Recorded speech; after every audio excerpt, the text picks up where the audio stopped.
रुख कर लेते हैं टंडोला यार का, जहां ईद उल फितर की तैयारियां आखिरी मराहिल में हैं। खवातीन ने कपड़ों के बाद ज्वेलरी और चूड़ियों की दुकानों का रुख कर लिया है। तफसीलात जानेंगे न्यूज़ वन के नुमाइंदे तारिक हमीद अब्बासी से। तारिक, बताइए।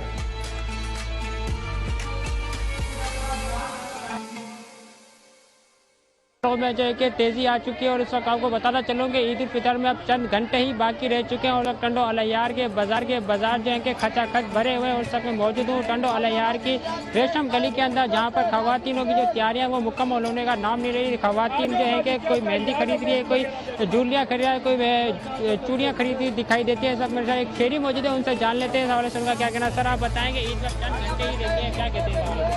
भाई बस आए हुए शॉपिंग करने के लिए, महंगाई लगी पड़ी है। अब जो चीज़ मान डालो एक तो चीज़ मिलती नहीं है, जो मिलती है तो वो ज़्यादा महंगी मिलती है। अब घूम रहे हैं, देख रहे हैं, रश भी बहुत लगा हुआ है और लोग भी बहुत हैं, अब महंगाई भी बहुत है। जी, आपने अगर शेरों की बात की, शेरों का यही कहना था कि ईद में अब चंद घंटे ही रह चुके हैं और इस वक्त में बाज़ारों के अंदर हम खरीदारी करने के लिए पहुंच चुके हैं। और इस वक्त आपको बताना चलूँ कि एक तरफ जो शेरी जो है कि ईद की तैयारियों में मसरूफ़ है, तो दूसरी तरफ जो मर्द हैं उन्होंने रुख किया है हेयर सैलून की दुकानों का, जहाँ अपने अपने आप को जो है कि सजने और सजने के लिए जो है कि मेकअप करवा रहा है, कोई हेयर कटिंग करवाता हुआ दिखाई देता है। शेरों का यही कहना था कि मुकाबला सख्त है, टाइम कम है, अब ईद की तैयारियों में जो है कि अब चंद घंटे ही रह चुके हैं। जी तारिक अब्बासी, बहुत शुक्रिया आपका।